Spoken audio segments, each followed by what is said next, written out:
The Fed Chair Jerome Powell recently spoke at a FOMC meeting and had a testimony upon the Hill, and in a nutshell, no rate hike, taper on the way, inflation running into 2024. Will we see this taper anytime soon, if ever, and what is stopping the Fed from doing a taper? Well, it's possible that the Fed starts the process of tapering, but what I think is impossible is that it actually completes the taper, because the idea is to continue to reduce the monthly purchases, to taper them until the Fed is no longer purchasing any government bonds or mortgage-backed securities at all. And I think that journey is impossible to complete. I think before long, the Fed will not only stop the taper, but reverse the process.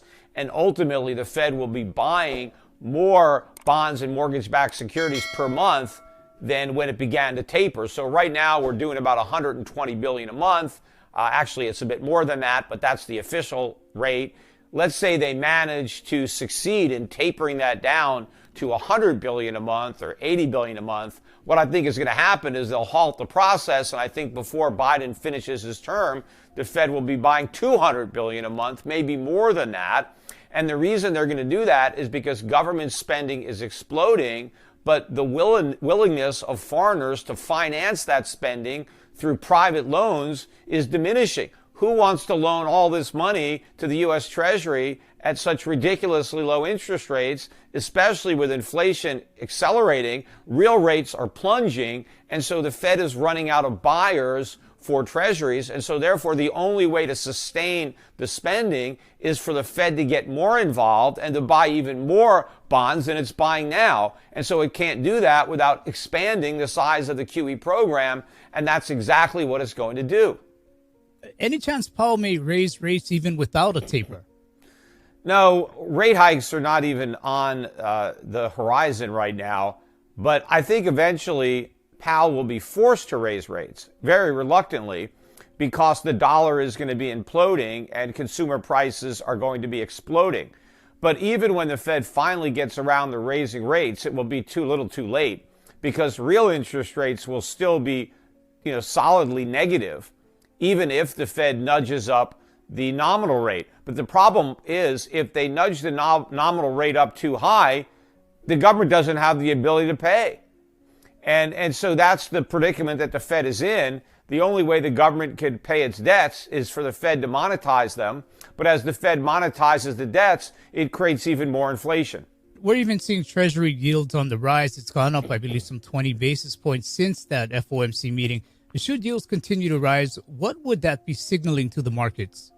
Well, I don't know what it signals to the markets, but what it's actually signaling is higher inflation. These higher inflation premiums are being built into the yield curve. I think it also shows a declining confidence in the ability to repay the debt with money that hasn't been debased.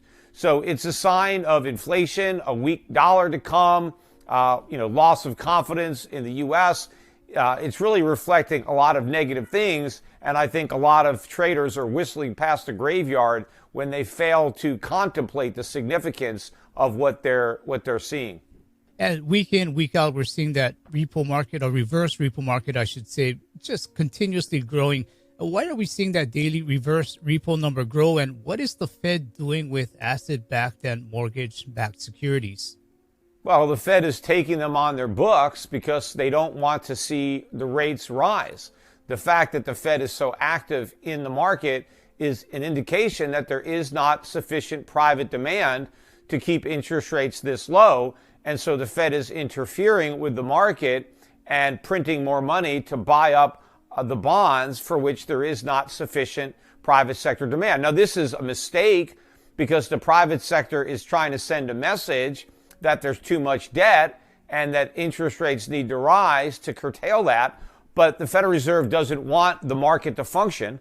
The Fed wants to distort the market so it allows excess borrowing to continue so it can keep the bubbles from deflating. It wants to prop up the stock market, the real estate market, the bond market, and it wants to enable the government to continue to spend money that it doesn't have, and so it interferes in the market. But this is doing grave damage to the structure of the U.S. economy and is going to lead to a much worse economic implosion than the 2008 financial crisis, with far greater implications for the dollar, for the cost of living and the standard of living of every American.